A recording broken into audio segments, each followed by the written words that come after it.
하나님께서는 우리에게 두려움의 영을 주지 아니하시고 권능과 사랑과 건전한 생각의 영을 주셨느니라. 또한 우리 잠언 14장 30절 말씀입니다. 자, 시작. 건전한 마음은 육체의 생명이나 시기는 뼈를 썩게 하는 것이니라. 네. 자, 기도하시겠습니다. 하나님, 이 시간 주님께 온전히 의탁합니다. 저는 부족하고 아무것도 아닙니다. 주님께서 이 시간 역사하셔서 꼭 필요한 말씀을 선포해 주시고 우리로 듣고 순종하게 하옵소서. 그리고 모든 영광을 받아 주시기를 원합니다. 예수님의 귀하신 존함을 받들어 기도합나이다. 아멘. 자, 제가 이제 우리가 두려움을 우리가 몰아내는 하나님이 주신 선물들에 대해서 우리가 지금까지 살펴봤습니다. 성령, 믿음, 그 다음에 권능, 사랑, 건전한 생각의 영에 대해서 살펴봤습니다. 자, 건전한 생각의 영을 이제 좀 더 우리가 살펴보면 좋겠습니다. 우리 잠언 14장 30절에도 읽었듯이 건전한 마음은 육체의 생명이다라고 말했습니다. 자, 여기 보면 육체의 생명의 근원이 또한 건전한 마음이라고 말하고 있습니다. 또 이것은 사실 어느 것이 더 근본이다라고 말하기 전에 사실 이것은 서로 같이 함께 맞물려 있는 굉장히 중요한 진리입니다. 건전한 마음은 또 건전한 생명에 있는 것입니다. 여러분, 유명한 사람 중에서 바로 A sound mind in sound body라고 했어요. sound body. 다시 건강한 우리가 신체에 튼튼한 정신 이렇게 이야기하는 사람도 있고 튼튼한 몸에 또 건강한 정신 이렇게 이야기하는데 있는 대로 이야기를 한다면 건전한 몸에 건전한 생각이라고 되어 있어요. 사실은 건전한 마음이라는 거죠. 마음의 생각을 이야기하고 있습니다. 건전한 몸, 이 건전하다는 것은 건강하다라는 것입니다. 몸도 건강하다는 것은 그렇죠. 건전함 안에 있는 것입니다. 건강은 건전한 가운데 있어요. 몸이 건전하다라는 것은 일단 1차적으로 건강하다라는 걸 이야기하는 것입니다. 우리가 사실 정신이 자꾸 피폐되고 힘들어지는 가장 근본적인 이유 중에 하나가 무엇이냐면 육체의 건강의 문제에서 오는 경우가 많습니다. 물론 육체의 건강이 우리의 마음의 상태에 의해서도 지배를 당합니다. 또 이것은 서로 어느 것이 더 먼저다라고 할 수 없을 정도로 굉장히 서로 밀접한 관계를 가지고 있어요. 그래서 건강을 유지하는 것은 상당히 중요합니다. 우리가 건강을 유지해야만이 또 주님께서 우리 이 몸이잖아요. 우리가 주님께서 우리 안에 거하시는 성전입니다. 우리의 몸은 주님이 거하시는 전과 같아요. 이 전인데 이 전이 이렇게 회파되어 있고 전이 깨끗하지도 못하고 전이 이렇게 여러 가지 문제가 있게 된다면 그 안에 주님께서 자정해서 거하실 수 없습니다. 그렇지 않습니까? 마찬가지로 우리의 몸이 건강해야 주님께서 우리 안에 이 몸 안에 있는 혼, 그 다음에 영, 그렇죠? 영에 주님께서 좌정을 하시는데 이 몸이 제대로 성하지 못하기 때문에 이 영이 제대로 역사를 할 수가 없게 돼요. 또 제가 말했죠. 혼과 몸 이것은 굉장히 밀접한 관계에서 분리할 수 없는 관계다. 우리가 죽음을 통하지 않고서는 이 혼과 몸은 분리될 수가 없어요. 우리가 이 또한 혼은 몸에 의해서 지배를 당하기도 하지만 또 몸이 또 혼에 의해서 몸이 지배에 당할 수도 있다는 것입니다. 그래서 우리가 항상 건강 관리에 유의를 하는 이유는 너무 지나치게 하나님보다도 어떤 다른 것보다도 건강에 너무 지나치게 집착하는 것도 문제이지만 이 건강이 어디서 오는가 하는 것입니다. 우리가 일단은 건강하게 되면 가장 대표적으로 또한 신체적인 운동을 통해서 또 훈련을 통해서 우리의 몸의 체력을 유지해야만이 우리가 건전한 마음을 가질 수 있습니다. 여러분이 몸이 아프다고 생각해 보십시오. 몸이 아프다고 생각해 보세요. 어떻게 되겠습니까? 모든 게 만사가 귀찮아지고요. 모든 게 하는 것이 힘들어집니다. 잠자는 것도 잠도 아프니까 잠을 잘 못 자게 되고요. 그러니까 그 다음날 일을 하는데도 굉장히 피로하게 되고 또 힘이 들어지는 것입니다. 그렇죠? 그래서 의사들이 항상 건강한 몸을 위해서 제일 많이 이야기하는 것이 규칙적인 생활 습관, 또 식생활 습관이라고 그러죠. 식생활 습관, 먹는 것도 규칙적으로 먹어야 되고 또 골고루 먹어야 되고, 그렇죠? 편식이나 과식하지 말아야 되고, 이제 이런 이야기를 많이 합니다. 항상 의사들이 이야기할 때 음식에 대해서 이야기를 해요. 항상. 그렇죠? 건강을 유지하는데 뭐는 먹지 마십시오. 뭐는 더 드시는 게 좋습니다. 이것은 피하는 것이 좋습니다. 특히 한의원에 가면 한의원에서 더 많이 이야기를 합니다. 이거 왜 그러냐? 그렇죠? 식생활 습관을 잘 들이는 것이 건강을 유지하는 가장 기본적인 규칙이기 때문입니다. 우리가 이것을 잘 지켜야 한다는 것입니다. 왜? 그래야만이 내가 건전해져요. 생각도 건전해지고 또한 내 안에서 하나님이 역사하시기도 좋다는 것입니다. 자, 몸이 아프니까 교회 가려고 해도 하지를 못해요. 몸이 피곤하고 힘드니까 성경을 읽어도 성경이 안 돼요. 그렇죠? 몸이 고단하고 하니까 눕고 싶고 또 쉬고 싶고 또 자꾸 처지게 되고 일하는 것도 미루게 되고, 그러니까 아무 일들을 못하는 거예요. 건강을 유지하는 것도 굉장히 중요합니다. 그 가장 근본적인 것은 식생활 습관과 함께 훈련을, 그렇죠? 이제 우리 몸에 이 운동을 통해서 훈련을 해야 한다는 것입니다. 또 나아가서 또 건전한, 여기 보니까 건전한 마음은 육체의 생명이다 그랬어요. 자, 또한 이 사실 생각이 우리 안에 있는 이 생각이 우리의 이러한 마음에 영향을 주기도 하지만 또한 우리의 정서적인 문제가 또 우리의 이러한 마음에 문제를 주기도 합니다. 기분이 나쁘면 하기 싫잖아요. 그렇죠? 사람들이 기분이 상하면, 마음의 상처를 받으면 하기 싫어집니다.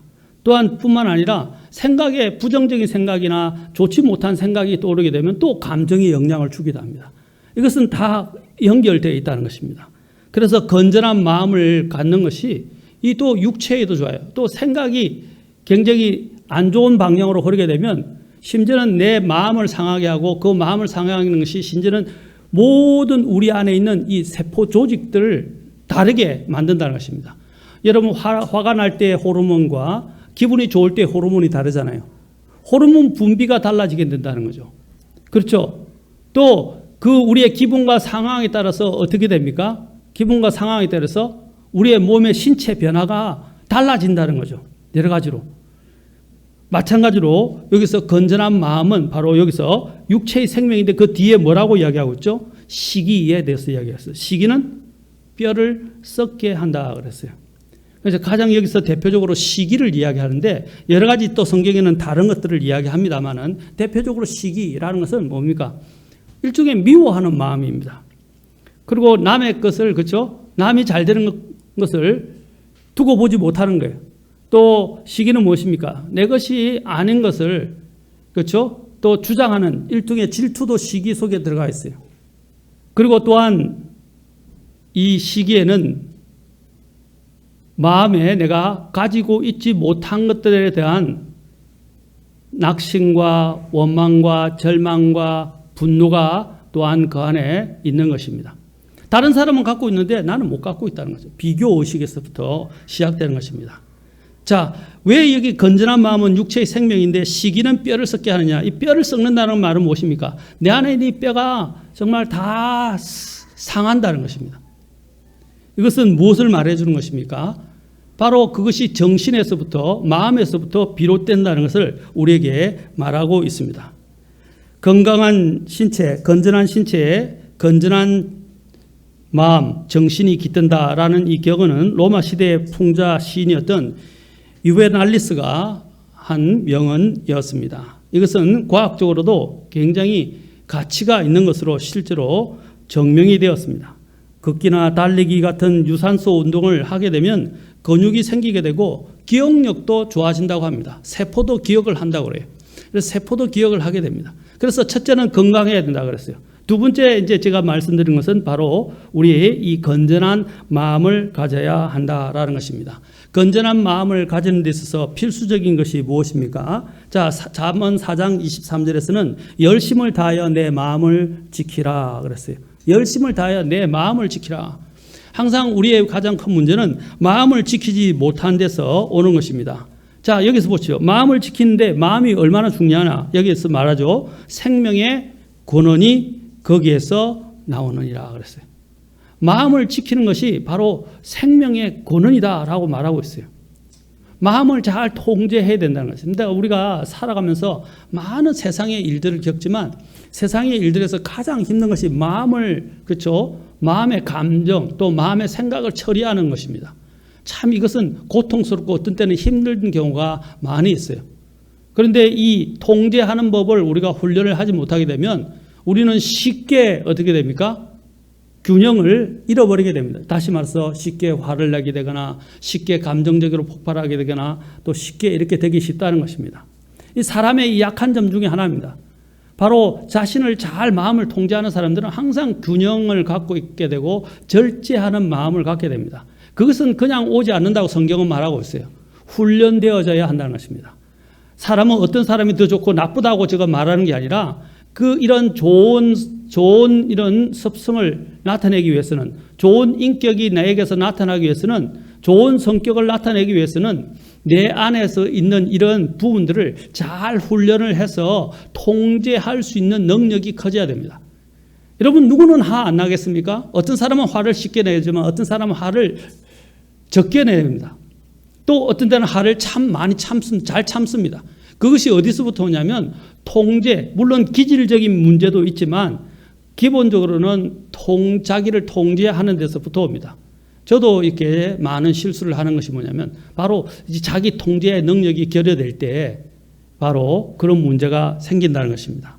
그래서 열심을 다하여 마음을 지킨다는 것은 자기의 마음을 잘 훈련해서 어느 상황에 됐든지 자기를 통제하는 것입니다. 아까 잠언 14장 30절 읽었는데 잠언 14장 30절 바로 앞에 뭐라고 말하고 있습니까? 잠언 14장 30절 바로 앞에 자, 여기서 몇 가지를 우리에게 또 이야기하고 있습니다. 진노하기를 더디하는 자는 큰 명철이 있으나 영이 조급한 자는 어리석음을 높이니라. 여기 뭐라고 그랬어요? 건전한 마음과 육체의 생명을 이야기하면서 그 전에 뭘 이야기했습니까? 진노하기를 더디하는 것. 그 다음에 영이 조급한 문제를 이야기하고 있다는 것입니다. 자, 진노하기를 더디하는 것. 이게 자기 통제죠. 그렇죠? 자, 그 다음에 또한 여기서 뭐라 했어요? 영이 조급한 것. 이게 조급한 거다. 그냥 가만히 있지 못하고 참지 못하고 먼저 행동이 앞서거나 말이 앞서거나, 그렇죠? 생각해보고 우리가 마음을 정리해야 되는데 하지 않고 그것도 훈련에 의해서 되는 것입니다. 훈련이 되는 거예요. 그래서 아이들을 잘 이렇게, 특히 아이들이 손이 먼저 나가고 발이 먼저 나가고 이렇게 하는 아이들이 있어요. 또 말보다도 또 차근차근 자기의 생각을 말하기보다도 먼저 행동이 앞서고 주먹이 먼저 나가는 아이들도 있어요. 그래서 그런 아이들을 위해서 우리가 주로 어디로 많이 보내죠? 많은 사람들이 이제 하는 것은 운동을 하는, 그렇죠?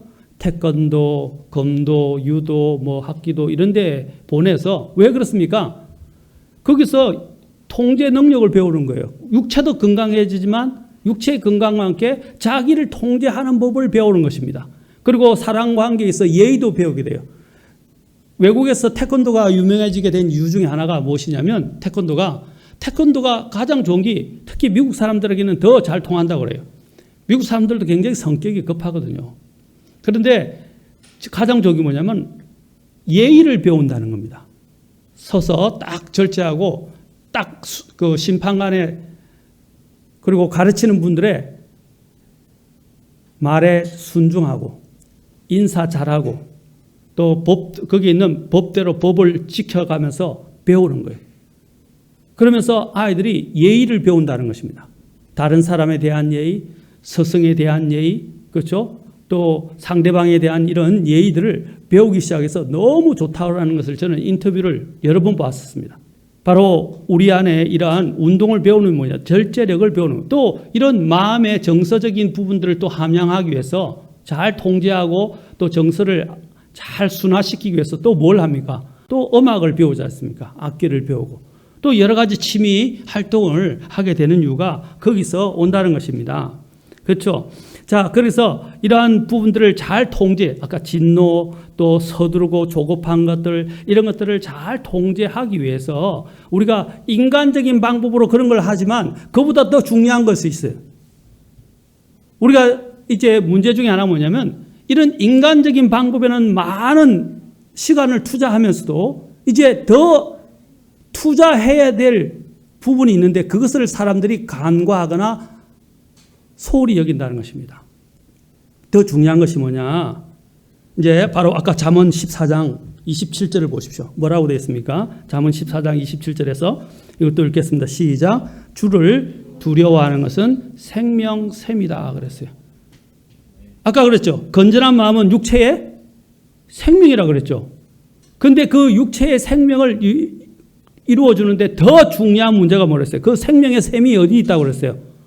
주님을 두려워하는 데 있다라고 말하고 있습니다. 하나님을 하나님을 경외하는 거예요. 하나님을 웃어서 벌벌 떠는 것이 아니라 하나님을 정말 공경하고 존경하고 또 하나님을 사랑하는 마음. 그래서 그분을 너무 사랑하고 또 너무 존중하고 존경하니까 어떻게 해요?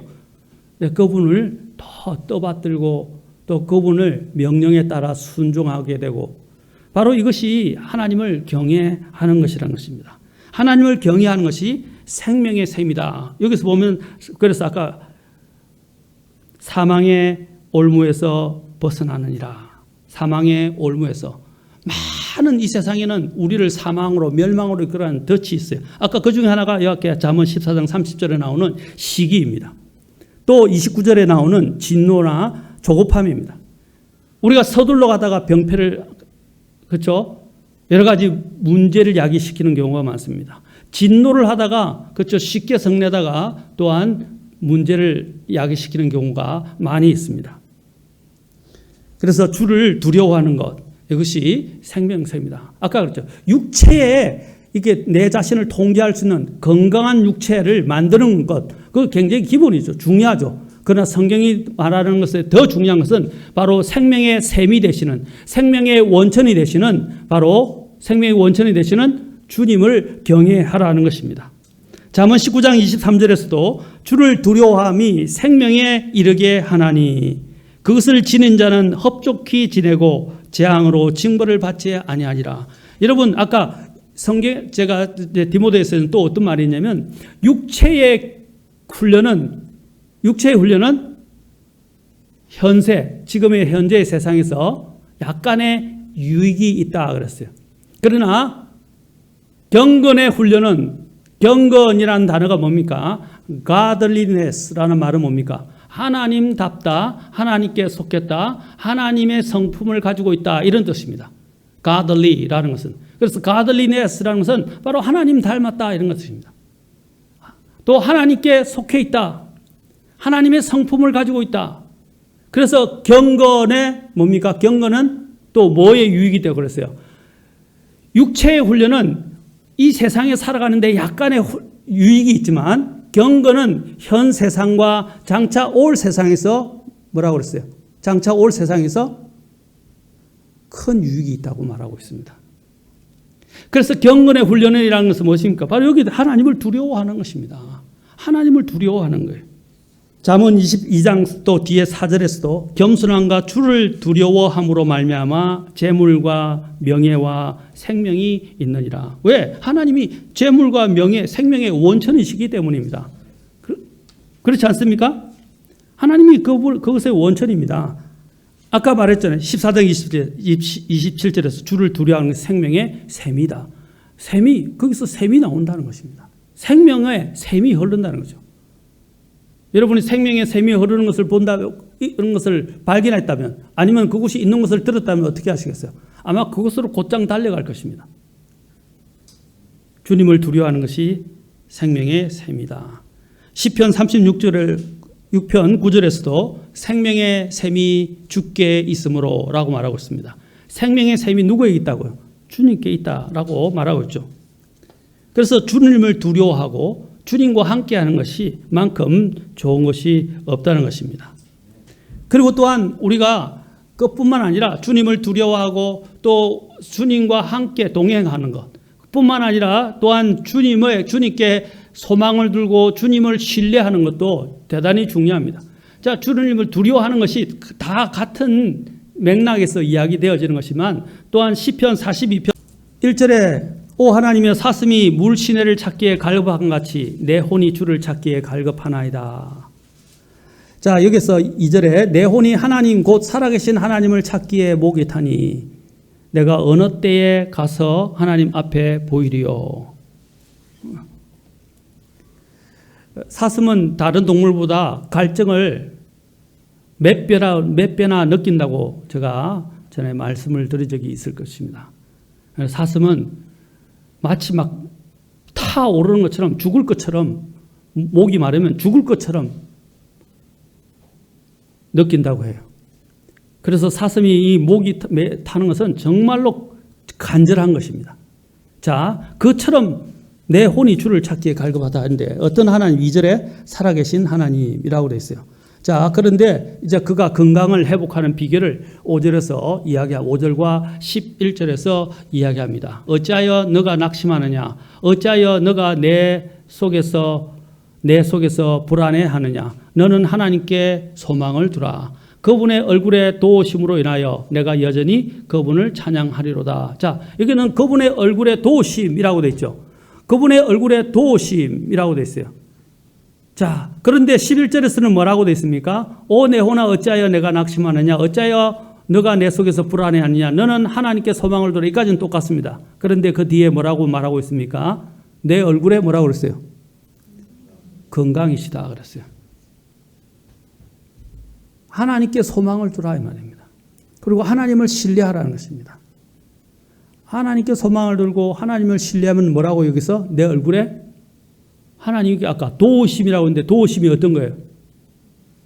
건강한 얼굴을. 우리가 얼굴을 보고 건강을 많이 진단하지 않습니까? 야, 너 왜 이리 수척해졌지?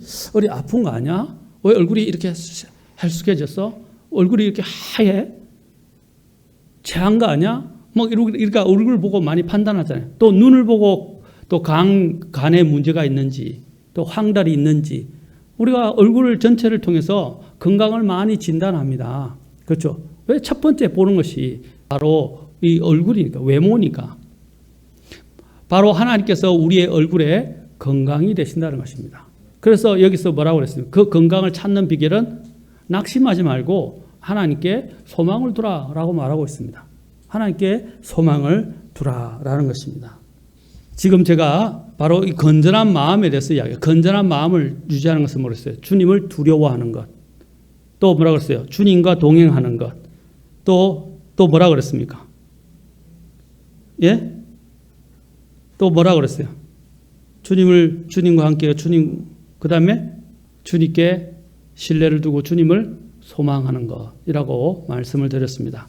자, 첫째는 아까 육체의 건강이 중요하다. 그러나 육체의 건강도 중요하지만 그것보다도 운동하는 데만 매진하지 말고 어떻게 하라고 했어요?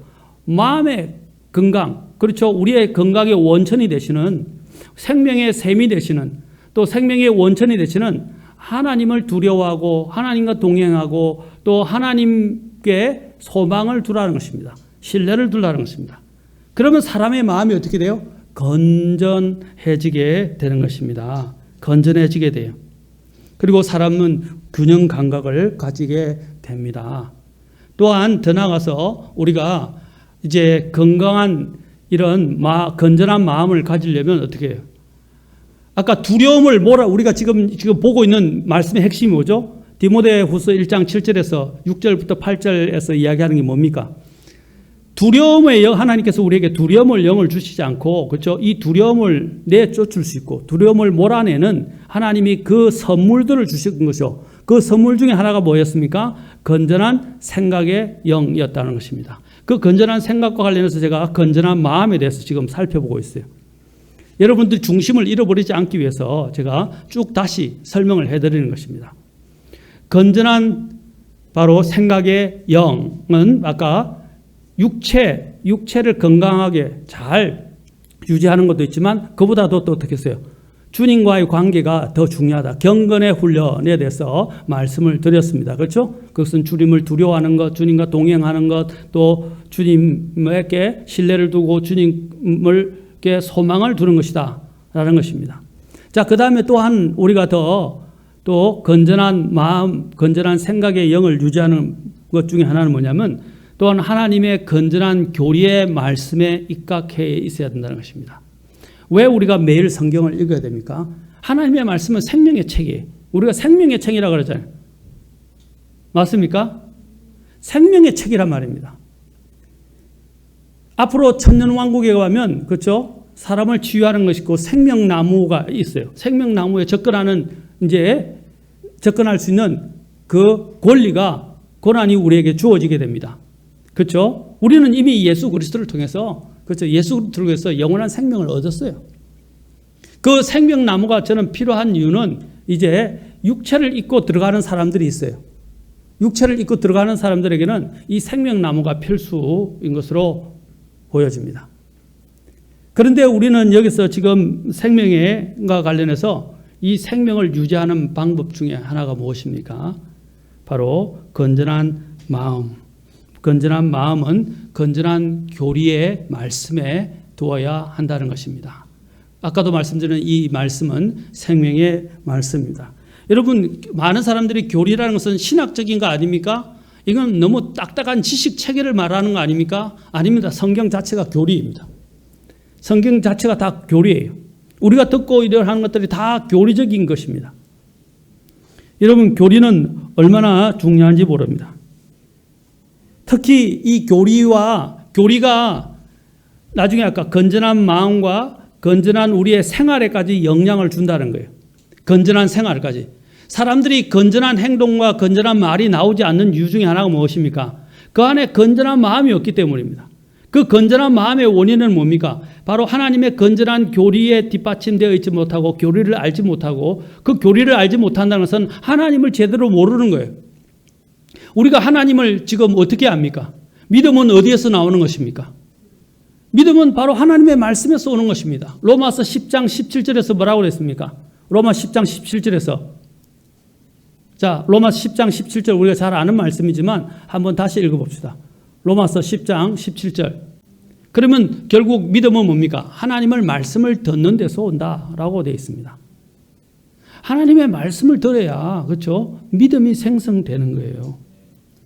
그 믿음이, 그렇죠? 하나님의 말씀에 기반을 둬야 되는데 그 하나님의 말씀을 기반에 두지 않는 그 믿음은 잘못된 믿음으로 되기 쉽다는 것입니다.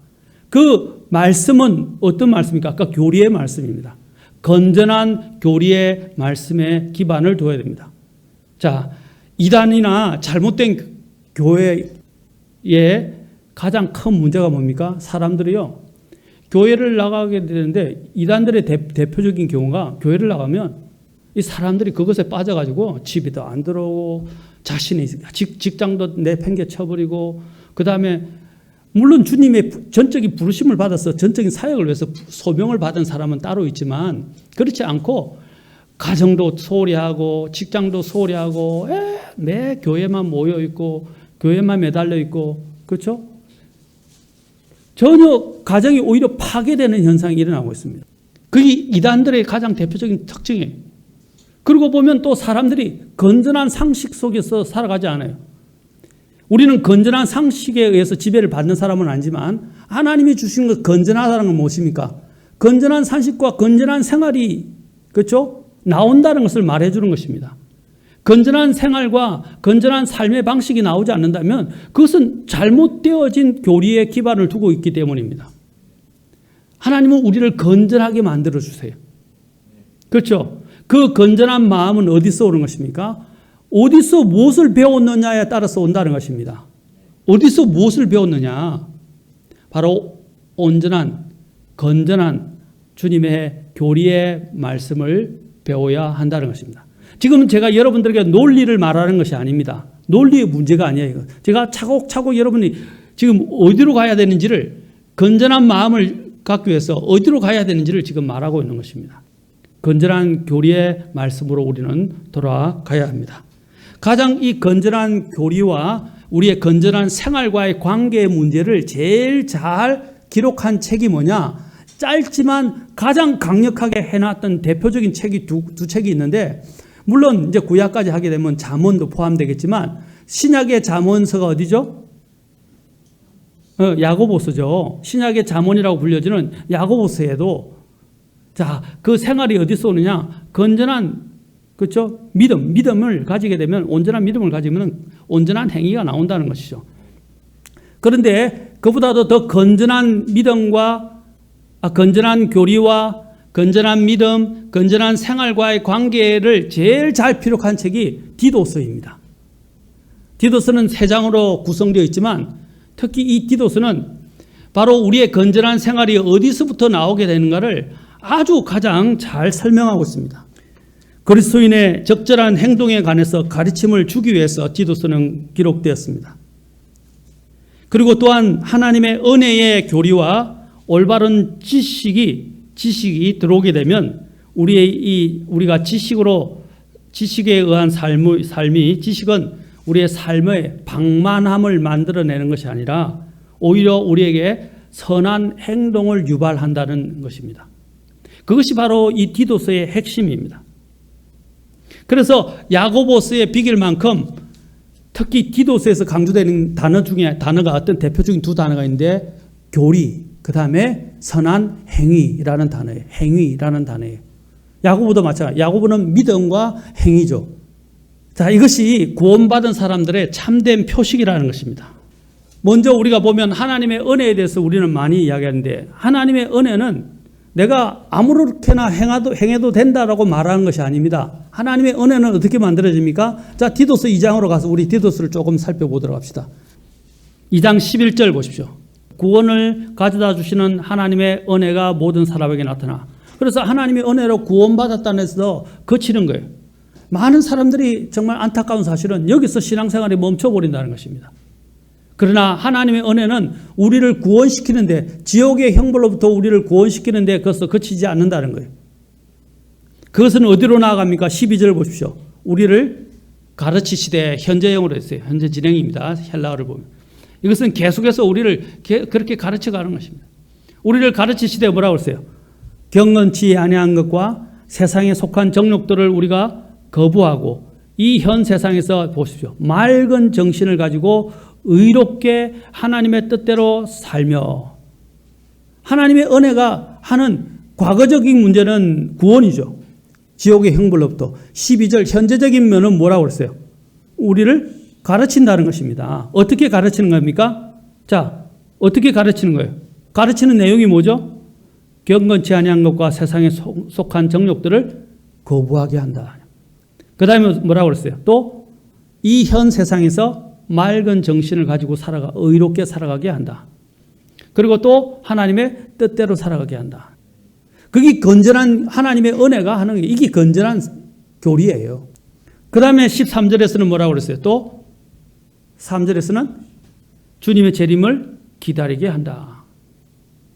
그 다음에 14절에서는 뭐라고 그랬어요? 자, 여기 나오잖아요. 14절에서 그분께서 우리를 위하여 자신을 주시면 모든 불법으로부터 친히 우리를 구속하시고 정결하게 하사, 자, 선한 행위에 어떻게 한다고 그랬어요? 선한 행위 나죠? 선한 행위에 열심을 내는 백성, 곧 자신을 위한 특별한 백성이 되게 하려 하심이라 라고 말하고 있죠. 여러분, 디도서 전체를 한번 보면, 디도서 전체에 제가 맥락을 이야기하겠습니다.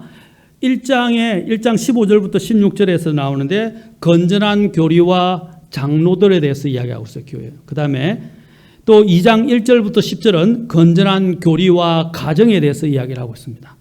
그리고 2장 아까 11절부터 15절은 건전한 교리와 하나님의 은혜에 대해서 이야기한 거예요. 금방 읽었던 부분은. 그 다음에 3장, 3장에 이제 3장까지잖아요. 3장 전반부인 1절부터 8절까지는 건전한 교리와 세상과의 관계를 이야기하고 있습니다. 그 다음에 마지막 9절부터 11절, 3장 9절부터 11절은 건전한 교리와 우리가 받게 될 상속에 대해서 말하고 있습니다. 이 모든 것이 다 무엇과 관련되어 있다고요? 건전한 교리와 관련되어 있어요. 자, 디도서 2장을 특별히 보시면, 오직 너는 건전한 교리에 합당한 것을 말하여, 라고 말합니다. 건전한 교리에 합당한 것을 말하는데 그 교리가 무엇을 말해줍니까? 2절 보십시오. 연로한 남자들이 맑은 정신을 가지고 신중하고 절제하며 믿음과 사랑과 인내에서 건전하게 하고, 보십시오. 건전한 교리에 합당한 것을 말해서 그 건전한 교리가 어떻게 만들어줍니까? 나이 든 남자들은 어떻게 해요? 맑은 정신을 가지고 신중하고 절제하고 믿음과 사랑과 인내에서 어떻게 한다고 그랬어요? 건전하게 한다라고 이야기했죠. 그 다음에 또 3절에는 누구에게 말하고 있습니까? 그 건전한 교리를 통해서 연로한 여자들은 어떻게 해야 되는지 또 이야기하고 있어요. 나이 든 여자들, 거룩함에 합당하도록 처신하게 하며, 그렇죠? 또 거짓으로 비난하지 말고 자기를 많은 술에 내어주지 말며 선한 것들을 가르치는 자가 되게 하라. 또 4절에 보니까 어떤 사람들에 대해서 이야기하고 있어요. 젊은 여자들. 젊은 여자들은 어떻게 해야 되는가? 집을 내팽개치고 어디에 가서 교회만 붙어 있으라고 이야기했나요? 아니잖아요. 건전한 생활에 대해서 이야기하고 있잖아요. 예, 교회에 오는 것이 잘못됐다고 말하는 게 아닙니다. 교회는 굉장히 중요한 것이죠. 절대 우리 신앙생활에서 분리할 수 없는 것입니다. 그 다음에 6절에는 뭐라고 그래요? 누구에 대해서요? 건전한 교리에 의해서 젊은 남자들은 어떻게 하는가? 그 다음에 7절에 모든 일에서라고 되어 있어요. 이제 모든 일에서 자신을 선한 행위의 본으로 보이며 교리에서 보시오. 교리에서 부패하지 아니함과. 이 잘못된 행동과 이 잘못된 행위가 나오는 이유가 무엇 때문에 오는 것입니까? 교리가 부패했기 때문이에요. 부패한 교리 때문에 온다는 거예요. 건전한 교리를 가지게 되면 사람이 건전하게 된다는 거예요. 그의 생활도 균형을 이루고, 그렇죠? 그의 말도 달라집니다. 8절에 보면 비난받을 수 없는 또 여기서 건전한 말을 하라. 건전한, 여기 또 나오잖아요. 맞습니까? 그리고 아까 그래서 건전한 교리와 또 11절부터 15절까지는 건전한 교리와 하나님의 은혜에 대해서 이야기했는데 그 은혜는 어떻게 한다고요? 사람을 더 경건하게 살아가게 만들고 주님의 재림을 사모하게 만들고 선한 행위에 더 열심을 내게 만든다 이 말입니다. 아멘? 왜 사람들이 변화가 안 되는 것입니까? 건전한 교리가 들어가지 못했기 때문입니다. 건전한 교리가 자기의 것이 되지 못했기 때문에 하나님의 건전한 교리는 지식체계가 아니라고 했어요. 호기심을 유발하고 호기심을 만족시키고 그것을 쫓아가는 것이 아니라 그 건전한 교리가 오게 되면 사람이 변화된다는 거예요. 생각이 변화되게 되고 사람의 생활이 변하게 된다는 거예요. 건전한 교리가 얼마나 중요한 것인지를 여기서 또 이야기하고 있습니다. 그것은 또한 우리의 건전한 삶, 건전한 삶의 간정과 관련이 있는 것입니다. 그래서 2장 10절에서 뭐라고 말하고 있습니까? 2장 10절에서. 근데 훔치지 말고 전적으로 선하게 충성한 것을 보이게 하라. 자, 이것은 그 목적에 대해서 이야기했어요. 왜냐하면 건전한 교리가 건전한 생활을 낳게 해서 결국에는 어떻게 합니까? 자, 2장 10절 하반절 읽도록 하겠습니다. 시작. 이것은 그들이 모든 일에서 하나님 곧 우리의 구원자의 교리를 빛나게 하려 함이라. 하나님의 교리를 빛나게 한다 이 말입니다. 자, 나를 통해서 누구를 나타냅니까? 우리는 하나님을 나타내고 사람들이 나를 보고 하나님께 영광을 돌리게 하는 것입니다. 그리고 내가 믿는 것이 올바른 것이구나 하고, 그렇죠? 주님의 교리를 빛나게 하게 된다는 것입니다. 내가 건전한 아까 생각의 영을 가지려면 건전한 교리를 배워야 돼요. 많은 사람들이 너무 잘못된 것에 치우쳐 있어요. 또 건전하지 못한 교리에 빠져 있어요. 그래 보십시오. 오늘 교회들 보면 얼마나 많은 사람들이 건전하지 못한 생활을 하고 있습니까? 심지어는 성경이 가르치지 않는 것들을 더해서 많은 일들이 나왔어요. 그 가장 대표적인 침례에 관련된 것들, 방언에 관련된 것들, 그렇죠? 교회 직분에 관련된 것들, 또 교단에 관련된 것들, 전부 그런 것들이 다 성경에서 나오는 것입니다. 주님을 열심히 믿는 것은 정신이 혼미해지는 것이 아니에요. 입신이나 방언을 하는 것이, 그렇죠? 건전해지는 것이 아닙니다. 하나님을 믿으면 더 믿음이 깊어지면서 더 사람이 온전해지고 건전해집니다. 그리고 삶의 균형이 일어나게 되고 죄를 멀리하게 되고, 그렇죠? 하나님의 말씀을 더 사랑하고 다른 사람들을 섬기게 됩니다. 아까 같은 진노, 조급함, 또 시기 이런 것들이 다 사라지게 되는 거예요. 그게 건전한 교리와 관련되어 있습니다. 그렇죠? 그 건전한 교리가 우리의 건전한 마음을 갖추도록 만들어 줍니다. 그래서 교리는 하나님의 사람을 구비시켜 주는 것입니다. 하나님의 사람을 온전하게 되도록 구비시켜 주는 것입니다. 여러분, 내 삶을 한번 우리가 비춰봅시다. 내 삶에 나타나는 내 모습은 하나님의 교리, 하나님의 그 교리를 빛나게 하고 있습니까? 내 삶은 하나님의 그 교리가 건전하다는 것을 나타내고 있습니까? 내 생활이 정말 하나님 보시기에 합당하지 않은 모습들이 나타나는 이유가 무엇 때문입니까? 건전한 교리 속에 입각하지 않기 때문입니다. 그래서 건전한 교리를 해서 내 마음이 내 생각이 건전해지지 못했기 때문이라는 것입니다. 그래서 나를 통제하지 못하는 거예요. 우리 인간은 죄성을 갖고 있어요.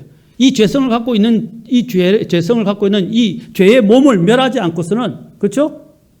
그래서 성경에서는 죄의 몸을 멸하다라고 말하고 있어요. 멸하는 것은 죽여서 그냥 생명을 앗아간다는 게 아니라 통제하는 거예요. 완전히 내가 장악해서 통제하는 거예요. 무엇으로? 하나님의 영, 그렇죠? 말씀으로 통제하는 것입니다. 그 말씀은 생명력을 갖고 있고 권능을 갖고 있어요. 그 말씀에 의해서 우리는 바뀌어져야 하는 것입니다. 디모데후서 3장 16절 17절 보십시오. 우리가 잘 아는 말씀이지만 모든 성경 기록은 이라고 되어 있어요. 하나님의 영감이라는 것은 하나님의 생명의 호흡을 이야기하는 거죠. 하나님의 생명의 호흡으로 주신 것으로. 제일 먼저 뭐가 나오죠? 교리가 나오잖아요. 교리와 책망과 바로잡음과 의로 교육하기에 유익하니. 17절. 그렇게 하면서 그 교리가 어떻게 한다고 그랬어요? 17절 같이 읽도록 하겠습니다. 시작. 이것은 하나님의 사람이 완전하게 되어 모든 선한 일에 철저히 갖추어지게 하려 함이라. 건전한 교리가 어떻게 한다고요? 하나님의 말씀은 교리가 있어서 그 교리와 아까 교리를 중심으로 교리를 제일 먼저, 그 다음에 책망, 바로잡음, 의로 교육해서 어떻게 해요? 하나님의 사람이 구비된다는 거예요. 구비된다는 건 뭡니까? 딱 갖추어지는 것입니다. 그렇죠? 여러분, 아파트에 처음에 들어가 이 구비된다는 건 뭐예요? 어디에 적합하도록 다 모든 것들이 다 만들어져 있고 훈련이 되었다는 거든지 아니면 그것이 갖추어졌다는 것을 말해주는 것입니다. 두 가지 예를 들어서 운동선수가 운동에 어떤 출전을 하려면 어떻게 해요? 거기에 맞게 훈련되어지고 자격 요건이 갖추어져야 되죠. 맞습니까? 직장에 입사할 때도 마찬가지입니다. 또 한 가지는 뭐냐면 이 말은 여러분들이 가구에 대해서 이야기합시다. 가구들을 어떻게 합니까? 가구가 들어올 때 크기가 또 다르고 안 맞는 걸 집어넣습니까? 그게 딱 맞춰서 넣습니까? 그렇죠? 그게 맞는 걸 넣는 거예요. 우리가 전에 여기 교회당 이제 인테리어 할 때 부엌을 할 때도 부엌에 치수를 다 제가 딱 맞춰서 줬어요. 저게 그때 다 계산해가지고. 그리고 또 냉장고가 고장나서 나중에 냉장고를 넣을 때도 어떻게 다른 냉장고 치수가 안 맞아가지고 이리저리 다 알아봐가지고 그 치수 맞는 어쩔 수 없이 중고를 사서 넣었어요. 왜냐면 딱 치수를 맞게 넣어야 돼서 빈틈이 없으니까. 그래서 그 딱 들어가게 된 거예요. 그게 뭐냐면 갖춘다는 거예요. 딱 맞게 딱 자리 잡고 준비된 것들을 넣는다는 거예요. 그리고 올 때도 우리 싱크대도 어떻게 맞춰서 우리가 원하는 대로 딱 주문을 해서 만들어가지고 넣었지 않습니까? 그렇죠?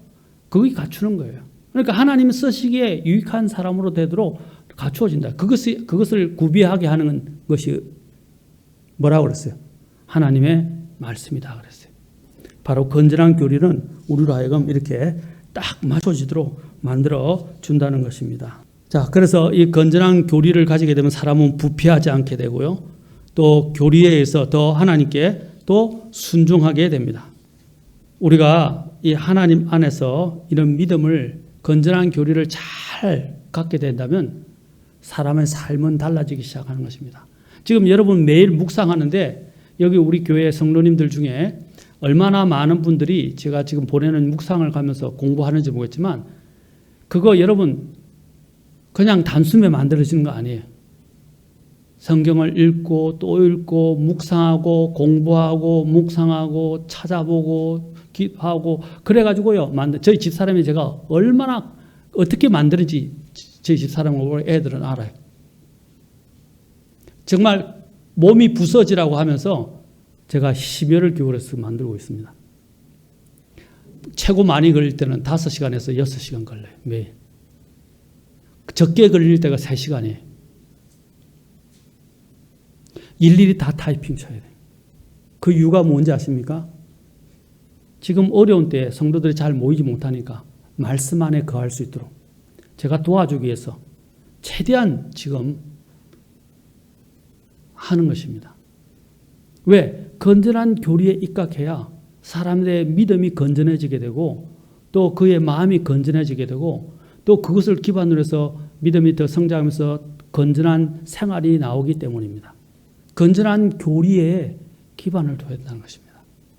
그래야 내 삶이 달라지기 시작해요.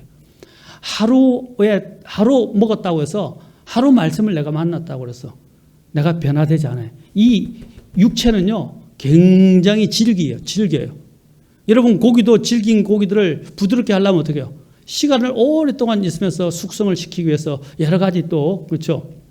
어떤 데는 매실을 넣기도 하고 뭐 배를 넣기도 하고 이렇게 해가지고 고기들을 연하게 만드는 숙성 과정이 그래야 고기가 맛있어요.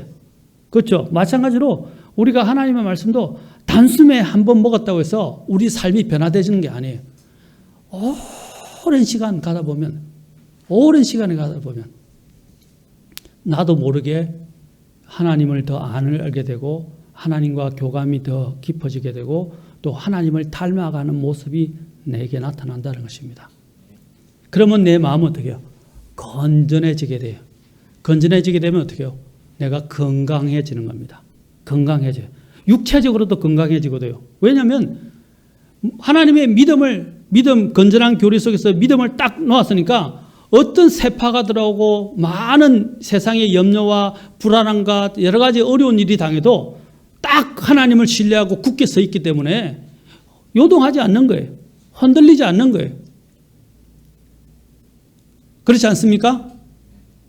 그래 흔들리지 않는 거예요.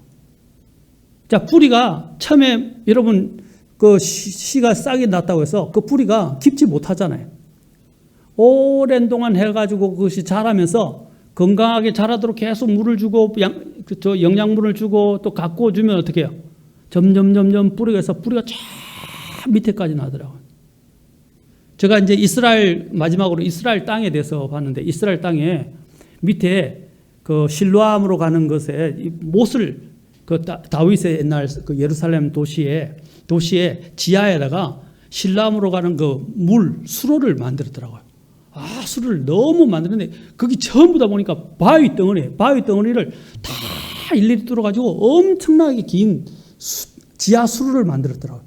그래서 늘 샘이 넘쳐나오는 거예요. 거기서. 그래서 예루살렘은 참 복받은 곳이다. 정말 그곳에서 물이 계속 나오는데 그 이유가 그것을 위해서 많은 사람들이 지하 터널을 만든 것이 수로를 만든 거예요. 그런데 그 지하 수로를 만들었는데 그 지하 수로가 얼마나 튼튼하게 만들어지는지 몇백 년이 지나도 오랜 세월이 지나도 흔들리지 않는다는 것입니다. 그런데 놀라운 게 뭐냐면 그 지하 수로에 빈틈이 없는데 그 전부 바위 덩어리인데 거기서 제가 한번 그 이스라엘 땅에 대한 부분들을 보면서 나무 뿌리가 그 단단한 바위를 뚫고 그 지하 수로까지 내려왔더라고요. 물 있는 데까지. 와, 정말 거기에 있는 탐사하는 분들도 놀랬고 또 저도 그걸 보면서 감탄스러웠어요. 생명이 거는 물을 찾아서 바위를 뚫고 그 뿌리가 뚫고 내려온 거예요. 얼마나 대단합니까? 생명력. 그렇게 되면 그 나무는 어떻게 되죠? 안 죽는다는 거예요. 그게 시편 1편에 나오잖아요. 자, 하나님 앞에서 복이 있는 사람은 어떤 사람인가? 자, 복이 있는 사람 2절 보십시오. 그는 주의 율법을 기뻐하며 그분의 율법을 밤낮으로 묵상한도다. 자, 보십시오. 그는 물 있는 강가에 심은 나무, 곧 제철에 열매를 맺는 나무 같으며 그의 잎사귀 또한 시들지 아니하리로다. 자, 이 나무에 대해서 지금 이야기하잖아요. 그가 강가에 심었다는 건 뭡니까? 그 영양물이 있는 곳에 뿌리를 깊이 대서 강줄기까지 다 내렸다는 걸 말하는 거예요. 그래서 어떻게 해요? 제철에 열매를 맺고요. 그의 잎사귀도 시들지 않는 거예요. 잎사귀가 시드는 건 뭡니까? 뿌리로부터 영양물을 제대로 전달받지 못한다는 거예요. 아니면 뿌리가 건강하지 못하다는 것도 이야기하는 거예요. 그래서 우리는 어디다 뿌리를 내려야 됩니까? 주님께 우리의 뿌리를 내려야 한다는 것입니다. 말씀, 건전한 교리의 말씀에 뿌리를 내려야 됩니다. 그래야 내가 건전한 마음을 가질 수 있어요. 그 건전한 마음에 건전한 생각의 영을 가질 수 있다는 사실입니다. 아멘. 오늘 우리가 굉장히 중요한 것이에요. 우리의 건전한 마음은 어디에서 온다고요? 예, 처음에는 육체의 건강도 있지만 그보다 더 중요한 것은 주를 경외하고 또 주님과 동행하고 주님을 신뢰하고 소망하며 그 다음에 더 나아가서 어떻게 해요? 주님의 건전한 교리의 말씀에 내 믿음을 두어야 한다. 그렇게 되면 어떻게 해요? 내가 건전한 생각을 갖게 돼. 사람이 건전해야, 그렇죠? 사람이 건전해야 같이 있기에 좋아요. 사람은 다 허물이 있지만, 자, 사람의 그 건전함, 이것은 다른 어떤 것과 비교를 할 수 없어요. 그 건전함은 바로 건전한 교리에 기반을 둔다는 것. 그래서 하나님의 말씀을 소홀히 하지 맙시다. 하나님의 말씀에 뿌리를 내립시다. 그래야 우리가 건강하게 자랄 수 있어요. 기도하시겠습니다.